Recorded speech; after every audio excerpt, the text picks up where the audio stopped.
안녕하세요. 동글아빠입니다. 이번 시간에는 기술사 127회 토목 시공길사 종목의 용어 1교시에 대한 강평을 진행하겠습니다.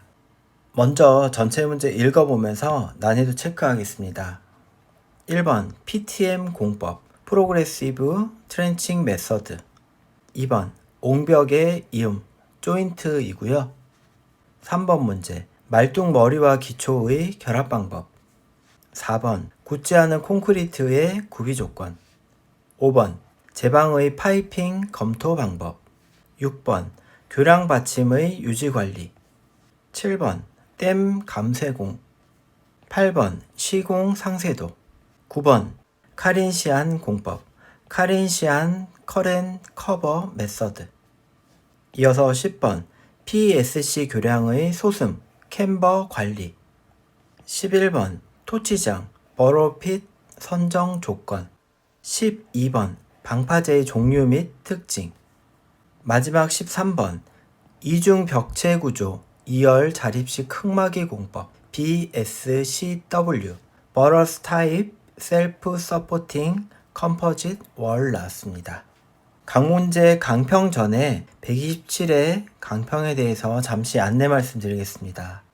첫 번째, 용어 문제 1번과 2번 문제는 전체를 공개하고 가능한 한 상세하게 강평을 진행합니다. 반면 용어 3번에서 13번 문제까지는 모범 답안의 개요와 대제목, 중제목까지만 공개하고 필요한 경우는 키워드 위주로 진행을 하겠습니다. 모범 답안의 내용을 확인하고 싶으신 분들께서는 각자 수험서나 원서를 이용해서 답안을 작성해 보시거나 또는 동글아빠의 모범 답안을 구매해 주셔서 확인하시고 수험서와 비교해서 본인만의 답안을 만들어 주시면 좋겠습니다. 이어서 1번부터 강평 진행하겠습니다.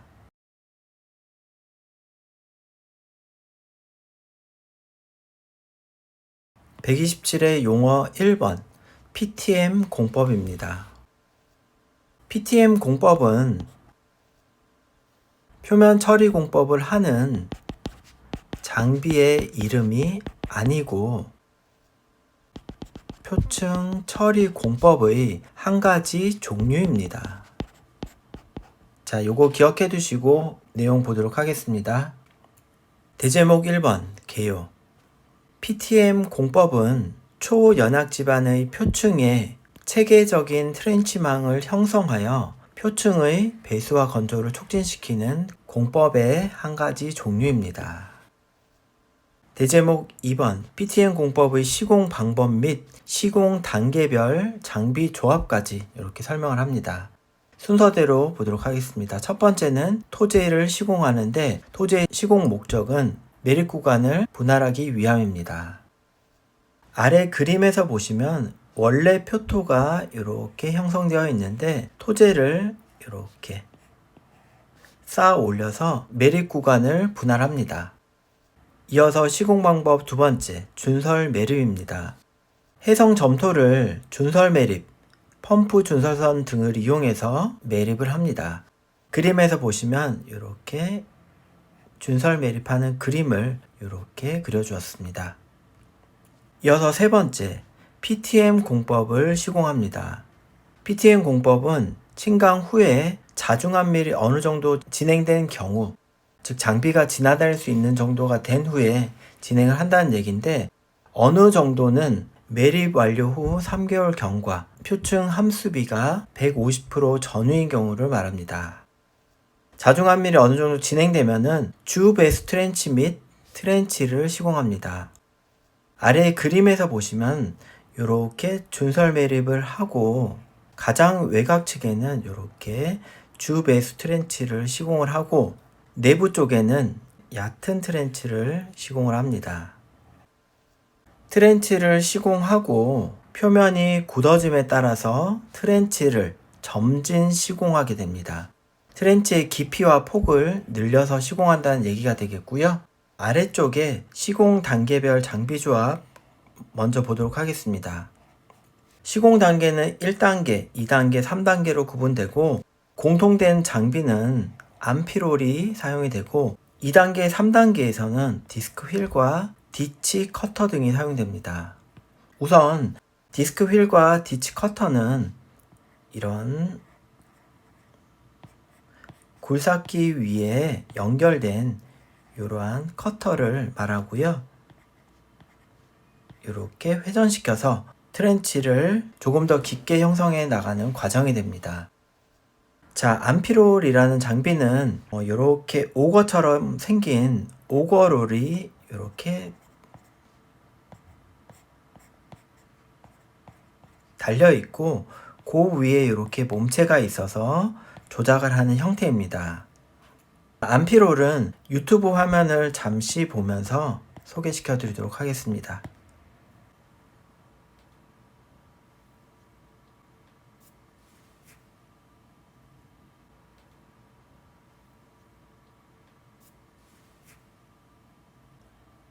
유튜브에서 보고 왔습니다. 암피롤과 디스크 휠과 디치 커터가 이렇게 적용되는구나 감을 잡으시면 되고, 이 내용이 표면이 굳어짐에 따라 트렌치 점진 시공 할 때의 시공 장비 조합이 되겠습니다. 그래서 보시면 PTM의 시공 단계는 토제 시공, 준설 매림, 그리고 PTM을 한 다음에 마지막 단계로 복토 공사를 하게 됩니다. 지방공사에 매트를 설치하고 계획고대로 복토를 하는 시행 순서가 되겠습니다. 이어서 우측 페이지의 3번 PTM 공법의 시공장비 특성 및 시공 시 유의사항 봅니다. 첫 번째, 수륙 양용형으로 초연악 지반상 운용이 가능합니다. 수륙 양용형은 수상과 육상에서도 운용이 가능한 뜻이 되겠습니다. 2번, 초연악 지반상 수송과 지반 조사, 계측 및 배수제 타입 작업 모두 가능한 장비가 되겠습니다. 세 번째, 두 개의 오거롤을 이용, 바퀴이죠. 전진, 후진 및 좌우 회전이 가능합니다. 마지막 네 번째, 경사지의 이동이 가능하더라. 그 이유는 무게중심의 이동도 가능하기 때문입니다. 자, 여기까지 해서 1번 PTM 공법에 대해서 살펴보았습니다.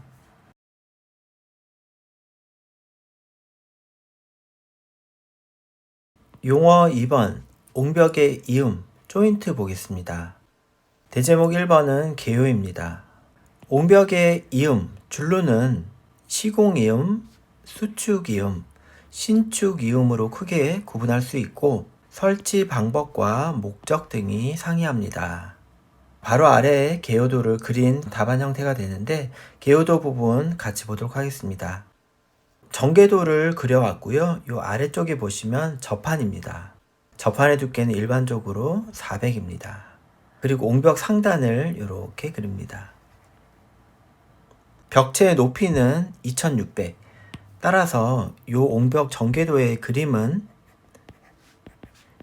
H equal 3.0m의 옹벽 표준도가 됩니다. 그림에서 보시면 신축이음은 이렇게 실선 형태로 접판까지 이어지는 것을 볼 수 있고요. 그리고 수축이음은 이렇게 점선 형태로 벽체에만 이렇게 금을 내는 형태입니다. 아래쪽에 치수를 보시면 4-500 이렇게 되어 있는데 이 의미는 500 간격으로 4개에 분할했습니다 라는 뜻이 되겠고, 신축이음은 최소 설치 간격 20m로 이렇게 표현합니다. 추가적으로 옹벽 상세도를 보신 분들은 알겠지만 이렇게 배수관이 들어가는데 배수관의 직경은 보통 100mm짜리를 이용합니다. 기준에서 보면 보통 4해배당 1개 이상 이렇게 됐던 걸로 기억합니다. 이런 기준까지도 개요도에 써주시면 상당히 좋겠습니다. 이어서 대제목 2번 물어본 옹벽의 이음입니다. 첫 번째는 시공이음이고요. 시공이음은 접판 및 벽체 사이에 시공이음을 두고 시공하는데 단면 변압으로라든지 응력 집중부에는 시공을 금지합니다. 그림에서 보면 접판 시공 후에 벽체를 시공하기 전에 이렇게 시공이음을 두는 걸 볼 수 있고요. 개요도에 나오는 이런 치수 부분, 이런 부분은 같이 꼭 참고해 주시면 좋겠습니다. 두 번째로 수축이음입니다. 수축이음은 건조 수축의 균열을 제어하기 위해서 사용하고 균열을 수축이음으로 유도하는 역할입니다. 간격은 5m 이하, V형 홈의 깊이는 0.1D입니다. 우측 그림과 같이 보셔야 되는데 이 수축 줄로는 5m 간격 이하로 설치하고 홈의 깊이는 높이도 0.1D, 가로도 0.1D 면으로 형성하는데 노출면에 수축줄눈을 자르게 됩니다. 수축줄눈은 필요한 경우는 탄성 실링 또는 수지 몰타를 채움으로 시공합니다. 우측 페이지 3번 신축이음 보도록 하겠습니다. 신축이음은 온도 변화 및 건조 수축을 방지합니다. 간격을 보면은 역T형과 L형은 20m 이하, 그리고 중력식 같은 경우는 10m 이하로 적용합니다. 자, 이런 부분은 제가 시방서를 직접 찾아서 적어둔 거니까 본인의 서브노트에 옮겨 적으시고 나중에 답안 작용 시 활용하시면 더욱 좋겠습니다. 우측에 보시면 선타설 콘크리트 부 그리고 후타설 콘크리트 부에 이렇게 철근을 삽입하고 PVC 파이프, 캡을 이렇게 씌워서 시공하는 형태고요. 단면은 완전히 분리해 줍니다. 이음에 대해서 이렇게 설명하고 답안을 끝내도 되고요. 이음 부분 내용을 조금 축소하고 추가적으로 이음의 시공시 유의사항 이런 부분 내용 써주시고 답안을 정리해 주셔도 되겠습니다.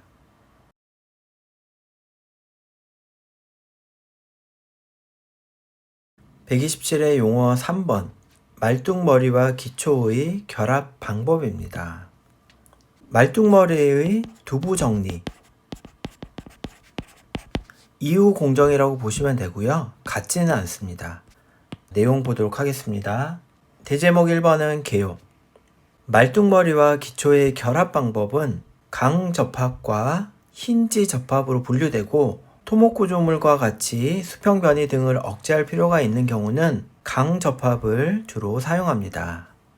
2번 접합부는 발생 응력에 대해서 충분한 저항력을 확보해야 되고 구조도 및 시방서에 접합 종류가 명시되어야 되며 시공시는 폼질 규정을 확보해야 됩니다.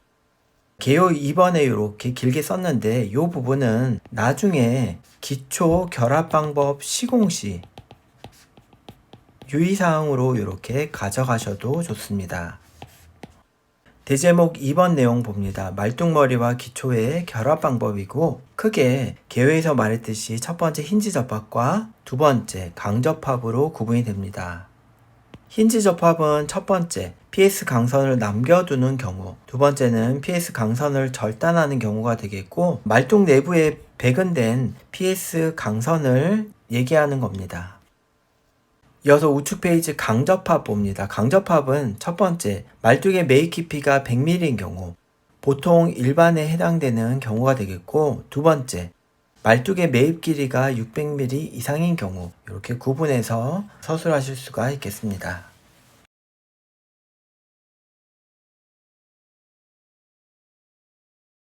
(127의) 용어 4번, 굳지 않은 콘크리트의 구비 조건입니다. 1번 개요.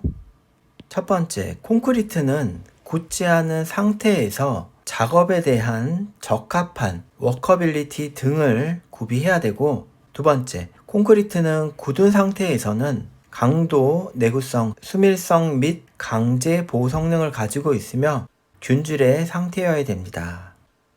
물어본 1번, 굳지 않은 상태와 굳은 상태까지 이렇게 개요에 일반사항을 써준 케이스가 됩니다. 대제목 2번은 물어본 내용, 굳지 않은 콘크리트의 구비 조건입니다. 첫 번째는 워커빌리티, 시공 연도고요. 두 번째는 성형성, 세 번째는 마감성이 됩니다. 저 같은 경우는 공부할 때 워성마로 이렇게 암기를 했었습니다. 이어서 세 번째, 굳지 않은 콘크리트의 구비 조건 확보 방안입니다. 물어본 문제, 구비 조건을 충족하기 위한 확보 방안에 대해서 기술한 답안 형태가 되겠습니다.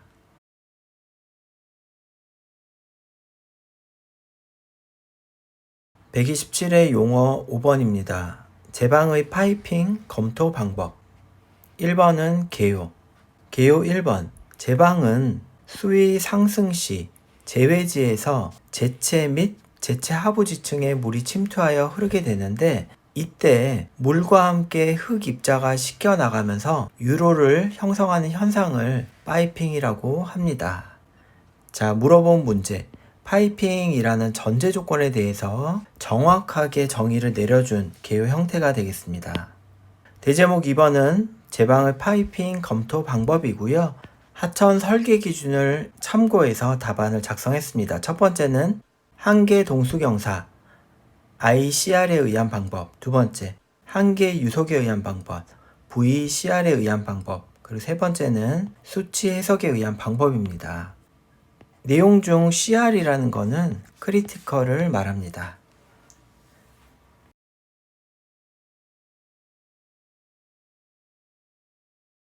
(127회) 용어 6번 교량 받침의 유지 관리입니다. 1번 개요. 교량 받침은 상부 하중을 하부 구조에 전달하고 상부 구조의 신축 및 회전을 원활케 하는 장치입니다. 물어본 교량 받침에 대해서 정의를 내려준 답안 형태입니다. 2번 교량 받침의 유지 관리입니다. 첫 번째는 유지 관리의 흐름, 두 번째는 유지 관리 세부 방법이고요. 세부 방법을 보시면 교량 받침은 그 구성별로 강제 본체와 고무 본체, 받침대로 구분되는데, 각 구조 세목별로 유지 관리를 하는 방법을 이렇게 기술해 보았습니다.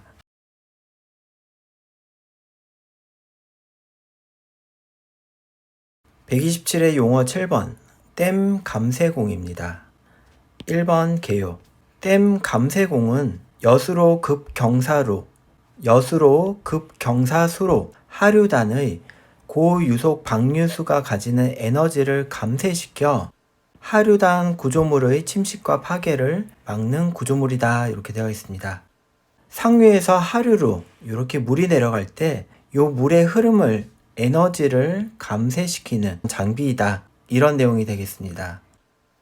대제목 2번은 댐 감쇄공 형식의 선정시 고려사항 써주고요. 그리고 대제목 3번은 댐 감쇄공 형식별 특징입니다. 첫 번째는 플립 버킷형, 두 번째는 정수지형, 세 번째는 롤러 버킷형, 이렇게 개요도와 함께 특징에 대해서 써줍니다. 조금 여유가 되시는 분들은 이어서 감쇄공 시공시 유의사항을 써주시면 되겠고요. 아니면은 선정시 고려사항 대신에 시공시 유의사항을 써주셔도 되겠습니다.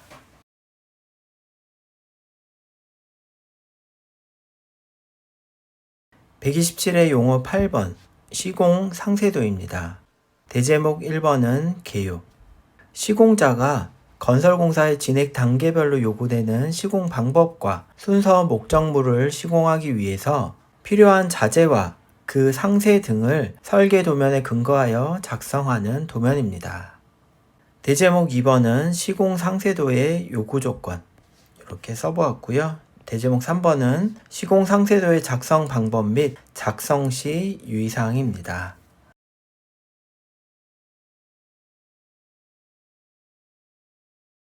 127회 용어 9번 카린시안 공법입니다. 1번은 개요. 카린시안 공법은 저토피 구간의 터널 굴착 시 터널 상부 토피를 굴착하고 크라운 아치, 콘크리트 구조물을 시공한 후에 대매움을 실시하는 반개착 터널 시공 공법입니다. 대제목 2번은 카린시안 공법의 개요도와 특징이 되겠고요. 대제목 3번은 카린시안 공법 시공 순서별 주의사항, 즉 굴착, 보강, 그리고 구조물 형성, 그리고 복토, 이러한 방법으로 시공 순서별로 주의사항을 정리한 답안 형태가 되겠습니다.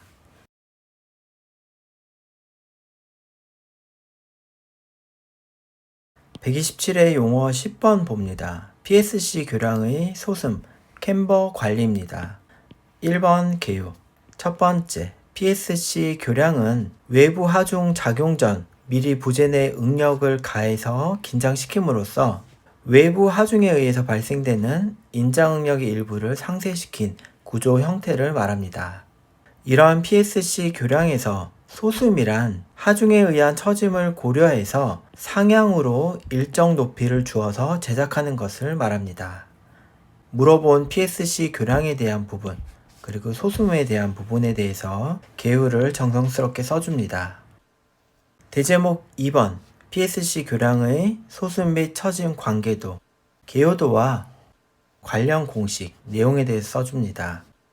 3번 PSC 교량의 소수량 결정인자 부분을 이렇게 써주고, 대제목 4번 PSC 교량의 소수 적용 구조물 및 적용 시 고려사항, 이렇게 표 형태로 적용 구조물과 적용 시 고려사항에 대해서 기술해본 답안 형태가 되겠습니다.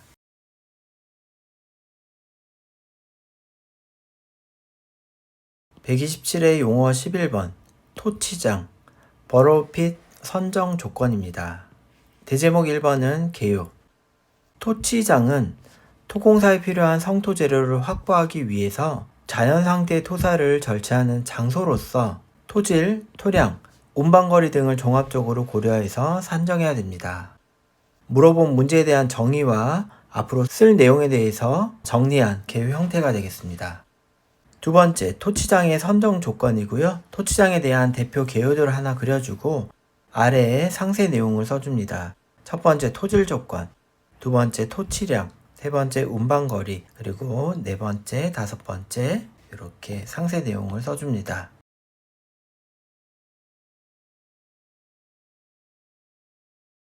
(127회) 용어 12번 방파제의 종류 및 특징입니다. 대제목 1번은 개요. 방파제는 항만 내 선박과 시설물의 보호를 목적으로 설치하고 경사제, 직립제, 혼성제로 크게 구분합니다. 대제목 2번은 방파제 설치 목적 및 종류별 특징입니다.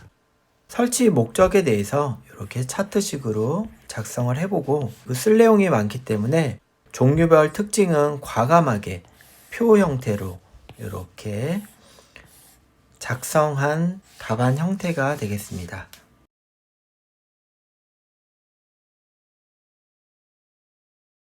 127회 마지막 13번 문제입니다. 이중벽체의 구조, 2열 자립식 흙막이 공법입니다. 대제목 1번 개요. 내부 격벽으로 일체화된 2열 소일 시멘트 벽체와 수동 격벽을 이용해서 별도의 지보재 설치가 필요 없는 연학집안용 자립식 흙막이 벽체 공법입니다. 대제목 2번은 BSCW 공법의 개요도와 시공 순서인데 좌측에는 개요도, 그리고 우측에는 시공 순서를 이렇게 차트별로 설명한 형태가 되겠고요. 동그라바의 서브노트를 구매하신 분들은 그 내용을 참고해서 보시면 되겠습니다. 굴착측이 이렇게 있고 배면측이 이렇게 있습니다. 호열측의 소일 시멘트를 설치합니다.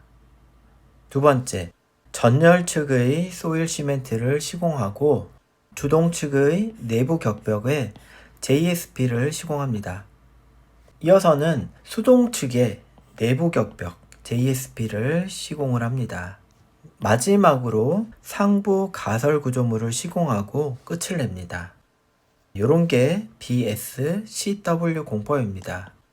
사실 요 개요도 하나만 암기해 두시면 충분히 쓸 수 있는 문제가 되겠습니다.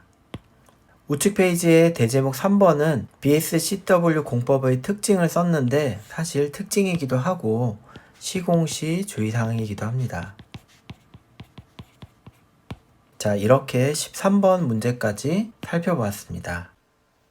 여기까지 해서 127회 용어 1교시에 대한 강평을 마치도록 하겠습니다. 수고하셨습니다.